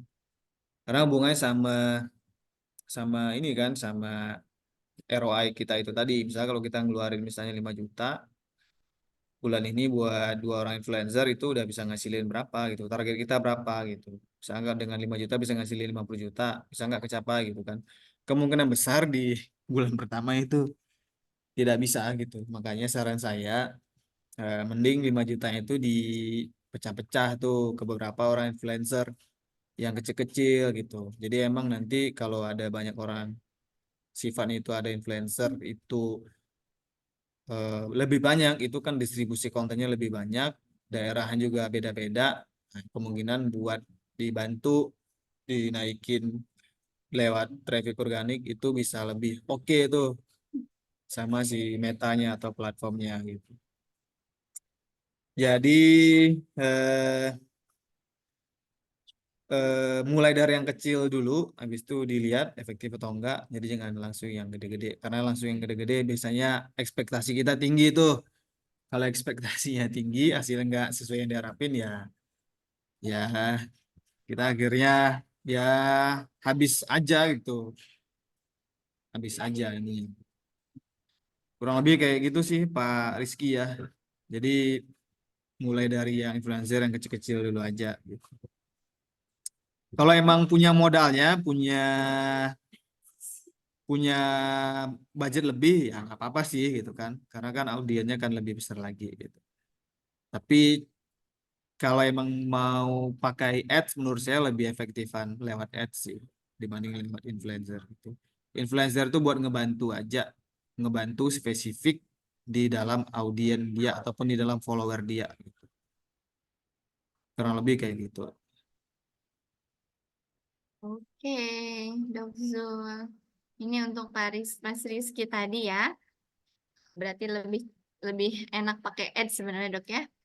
Oke, selanjutnya nih, Dok. Banyak banget pertanyaannya. Mungkin nanti lebih singkat aja ya, Dok ya, jawabnya. Boleh. Ini ada dari Dok Indra Dewi dari Bobon Pet Shop, Dok, di Bogor. Tetangga kita ini sebenarnya. Nah, izin bertanya katanya, Dok. Kami ada layan pet shop grooming dan klinik. Kami sudah ada akun Google sehingga customer bisa cari kami di Google. Di Google akun kami harus pilih kategori klinik atau pet shop grooming. Jika kami pilih pet shop grooming, maka pet shop yang meningkat penjualannya, Dok. Tapi jika kami pilih kategori klinik, nanti hanya klinik yang meningkat penjualannya.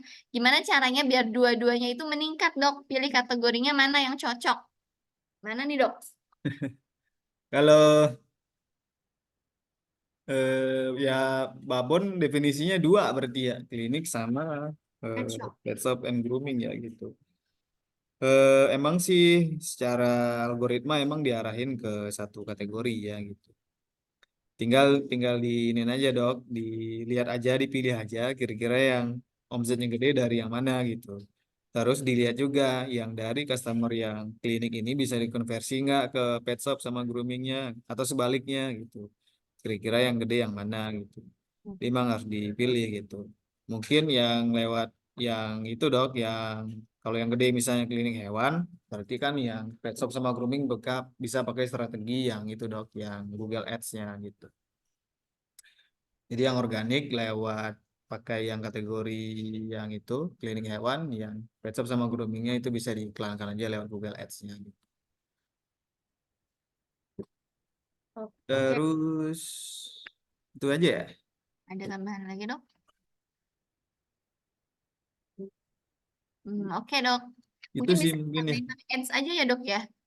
Kata Dong Iya. Sultan biar ini biar lebih ramai semuanya. Terus juga gini, kalau bisa ya, biasanya dokter bisa targetin aja buat kalau kategorinya udah dipilih nih yang gede yang mana, nanti ya kalau bisa yang ulasannya itu yang paling gede itu di kota itu, kalau bisa ulasannya paling banyak, reviewnya paling bagus. Dan untuk review itu diarahin aja sekalian sama eh, linear gitu ataupun relate sama sama keyword yang klinik dokter. Kalau klinik ya udah komennya itu ya di komen itu ya klinik hewan ini, klinik hewan Babon bagus misalnya gitu, pelayanannya oke, ramah gitu kan. Jadi ada keywordnya antara nama nama tokonya terus sama komen itu masih disebutin gitu. Jadi semakin banyak keyword yang sama, keyword yang nyambung itu biasanya lebih dibantu dinaikin ke atas karena relate antara judul dan reviewnya gitu. Kalau pet shop grooming berarti ya pet shop dan groomingnya nanti keywordnya juga disebutin nanti di komen-komennya. Dan kalau bisa ya tiap customer itu ya diminta buat ini, buat ngisi ulasan di Google-nya sekalian sama kalau minta sekalian sama foto sekalian, foto foto klinik tempatnya gitu, ataupun foto ketika lagi di klinik ataupun lagi di tempat groomingnya. Jadi biar naikin trust orang buat memilih pet shop ataupun klinik dokter. Kurang lebih gitu, terus. Oke, siap, Dok. Selanjutnya ya, Dok. Ini ada dari Dr. Aziz Cazo Pet Care Sragen. Dokter, mohon izin bertanya mengenai media promosi yang paling efektif. Kira-kira menggunakan fitur iklan pada media apa ya, Dok? Mengingat biaya iklan pada medsos sekarang sudah lumayan mahal, sedangkan angka closingnya ini masih rendah, Dok. Kira-kira apa dokter rekomendasikan iklan yang paling efektif sehingga konversinya itu menjadi closingnya lebih tinggi? Kira-kira di mana nih, Dok? Oke. Eh, untuk ini sebenarnya itu dari apapun iklannya itu balik lagi ke jenis kontennya sebenarnya gitu. Seperti yang saya bilang tadi, konten yang sifatnya itu video pendek, kalau bisa video pendek yang 15 detik aja, jangan lama-lama. Jadi dalam 15 detik tuh dokter udah bisa nyampein promonya apa gitu kan. Kalau emang nggak ada promo, kalau produk ya benefit produknya apa di dalam produk itu gitu. Kalau layanan ya kelebihan layanannya itu apa gitu. Dalam 15 detik itu. Mungkin ada banyak poin-poin, nanti dokter bisa pilih aja poin kira-kira yang unik dari layanan ataupun pet shop dokter gitu kan. Nah itu dokter yang tahu tuh, kira-kira uniknya apa, kira-kira yang beda sama kompetitor di area dokter itu apa gitu. Nah itu yang ditampilin. Karena biasanya kalau biaya iklan itu ya tergantung kita aja ini ya settingan yang mau budgetnya berapa, terus mau KPI-nya mau ditentukan berapa, biaya per kliknya itu berapa, ataupun biaya per tayangan videonya berapa ataupun per per jangkauannya berapa gitu. Dokter emang mau nggak mau harus menguji beberapa jenis konten ataupun beberapa jenis audien yang baru. Kalau bisa sekali running itu minimal 2 yang jalan, jadi biar ada pembanding. Kalau bisa lebih dari 2 lebih bagus gitu. Nah kalau udah ketemu nanti dokter bisa lanjut tuh pakai audien itu. Karena audien itu berarti dia bisa datangin konversi dan traffic yang lebih bagus dengan biaya yang murah gitu kan. Nah, jadi audien itu dipakai terus itu. Habis itu sambil dokter nyari audien yang baru lagi. Gitu. Dengan interest yang beda, dengan behavior yang beda, dengan status pendidikan yang beda, dengan kelas ekonomi yang beda gitu. Jadi bisa dicoba-coba gitu. Dan masing-masing orang itu punya winning audiennya masing-masing gitu. Atau winning strategi masing-masing gitu. Termasuk saya juga punya, dokter juga punya. Kalau saya jelasin cara saya, mungkin di saya berhasil, di dokter nggak berhasil. Tapi kurang lebih poin-poin yang bisa bikin efisien yaitu tadi kontennya berupa video, reel saja nggak apa. Terus di dalam itu sudah mewakili poin-poin penting ataupun unique selling pointnya, terus nggak lebih dari 15 detik gitu. Itu Dok Push, Dok Aziz. Gitu. Oke, terima kasih, Dok. Satu penanya lagi ya, Dok ya. Jadi 4 penanya nih. Satu lagi ada Dokter Nevi Sandy Pet Center dari Malang. Assalamualaikum, Dok. Waalaikumsalam. Izin bertanya, untuk pemasaran melalui Instagram, konten seperti apa yang paling diminati dan harus seberapa sering untuk upload konten, Dok? Kemudian, Dok Nevi juga menjual barang nih, Dok, di beberapa e-commerce. Bagaimana tipsnya agar menjadi unggul meskipun harganya tidak relatif murah? Seperti yang kita tahu, perang harga di e-commerce ini kan semakin menjadi-jadi katanya, Dok. Bagaimana ini, Dok? Silakan, Dok. Nah, kalau untuk konten gini Dok, kalau konten ya itu tadi yang kalau konten yang sifatnya itu poster terus carousel gitu. Kalau yang poster sih kurang ya gitu. Kalau carousel sih lebih oke. Kalau carousel mungkin dibikin kayak storytelling boleh ataupun yang sifatnya itu berita, news itu lumayan. Terus berikutnya itu yang sifatnya pengetahuan yang sifatnya praktis jadi bisa langsung dikerjain sama orang itu. Terus eh, yang bisa nyangkut sama tokoh-tokoh public figure yang ada berita hubungannya sama pet itu bisa nyambung juga. Jadi emang dokter harus bikin yang relate dulu sama sama orang itu, sama customernya, sama pemilik hewan di sekitar situ. Terus satu lagi konten yang kalau untuk upload konten itu kalau bisa sih tiap hari ya dok gitu. Kan nggak harus dokter bisa ngupload ke pasien yang datang ke klinik itu juga boleh. Dokter bisa bikin aja ceritanya seperti apa gitu kan. Dokter juga bikin cerita yang lucu-lucu tentang klien juga bisa, nggak apa itu kan lebih menarik lagi. Karena emang yang bikin menarik tuh ya sebenarnya ya petnya gitu, bukan kitanya, bukan kalau kitanya bisa dibikin menarik, dokter harus ngembangin karakter dokter sendiri gitu. Jadi dokter misalnya dianggap sebagai dokter apa gitu, dokter yang punya ciri khas, misalnya dokter yang marah-marah mungkin, dokter yang kalau tindakannya itu nggak ngomong tapi action aja gitu. Jadi emang harus dibikin yang beda aja dibanding yang lain gitu. Terus eh, tapi storytelling sih bisa sih, mungkin dokter garap storytelling tentang cerita pasien harian gitu. Datang misalnya dalam kondisi kayak begini gitu kan. Terus akhirnya diobatin, akhirnya bisa sembuh. Dan kalau bisa emang diceritakan itu emang eh, progresnya kelihatan gitu loh dari awalnya sakit, lemes, tidak berdaya gitu kan. Akhirnya karena dokter yang berjuang mengobatin, ownernya juga berusaha maksimal, akhirnya bisa sembuh. Nah, itu kan cerita-cerita story kayak gitu lebih disenangi sama audiens biasanya. Terus kalau untuk e-commerce tuh gini, Dok. Kalau dokter punya klinik, berarti kan ada pet shop juga, dokter jualan di e-commerce. Dokter bisa nambahkan sesuatu yang value-nya itu lebih dibanding kompetitor gitu kan. Misalnya gini, kalau beli pet food nanti dapat kalung ataupun dapat gunting kuku.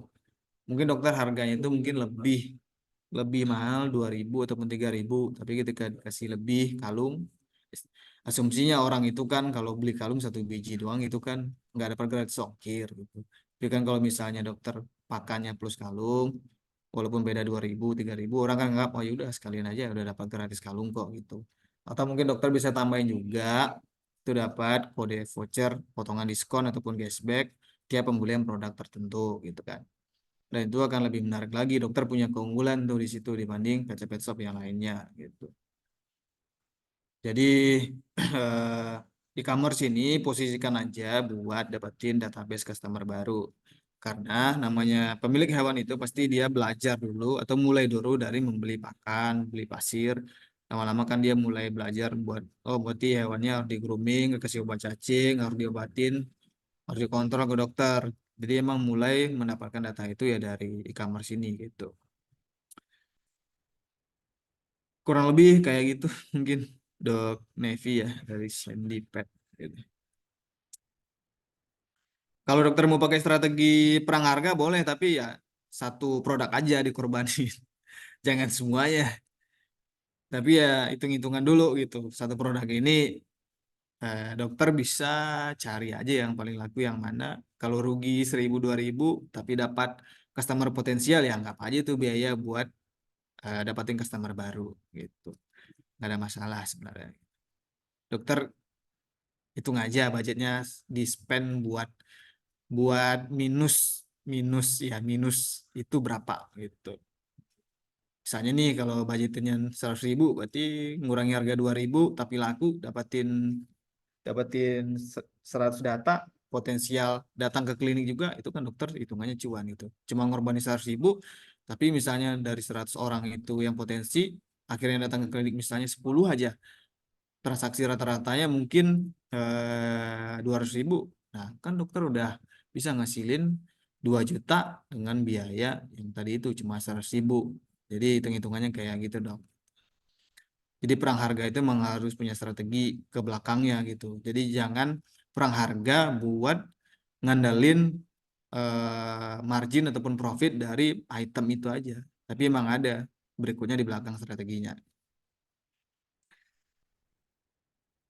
Kurang lebih kayak gitu dok.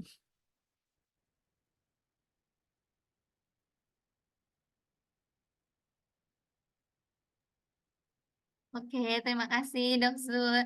Jadi biasanya sekarang mah kalau misalnya kita jadi yang unik, bisa akan lebih unggul mungkin ya Dok ya.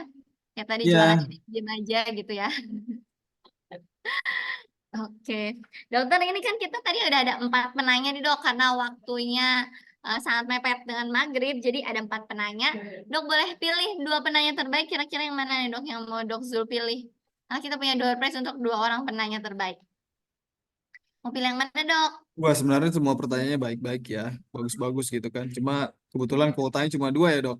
Iya Jadi kuotanya 2 aja lah dok, nggak jangan bisa 4 banyak. aja ya gitu. Ya. Hmm. Mungkin dok dok Nevi dok satu Oke, satu lagi siapa ya dok?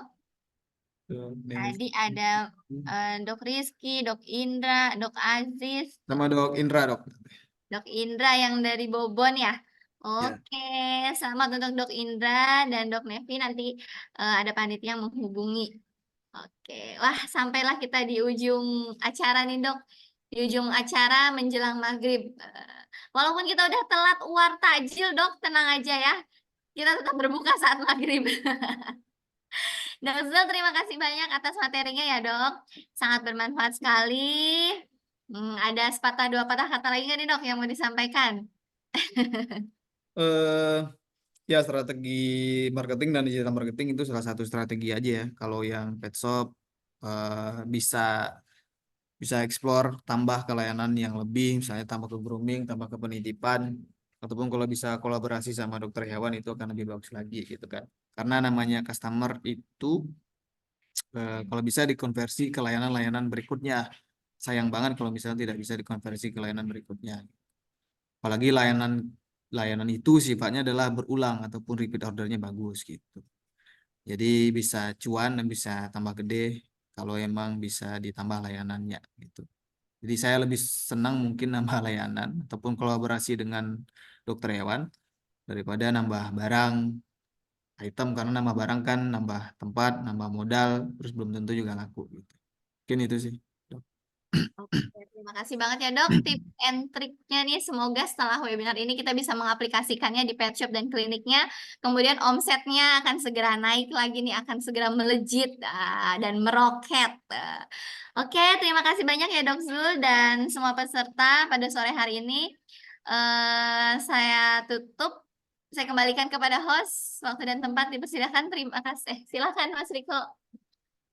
Oke, baik. Terima kasih banyak Dok Pus. Dok Zul juga luar biasa sekali nih sampai menjelang berbuka. Mudah-mudahan apa yang tadi disampaikan berkaitan dengan strategi digital marketing dan lain-lain bisa menumbuhkan omset kita, terutama di bulan Ramadan ini gitu. Tadi saya lagi ucapkan selamat untuk yang mendapatkan door prize. Tadi dua penanya terbaik. Nanti boleh WhatsApp ke nomor yang menghubungi ya, ke nomor Dok Pus. Dan juga kepada seluruh peserta boleh sangat-sangat boleh untuk memberikan saran, kritik, next materi mau apa dan lain-lain, boleh langsung ke WhatsApp tadi atau tadi juga ada di isian link presensinya. Sekali lagi terima kasih banyak karena udah jam 6 nih. Ini yang udah di Indonesia Timur mungkin sudah berbuka ya. Selamat berbuka untuk semuanya bagi yang menjalankan ibadah puasa di hari ini. Sekali lagi terima kasih banyak udah menyempatkan hadir di TDV Academy Pet Shop Business Series. Mohon maaf apabila masih ada kekurangan dari kita selaku panitia. Kita akhiri. Wassalamualaikum warahmatullahi wabarakatuh. Sampai berjumpa di TDV Academy selanjutnya. Terima kasih banyak.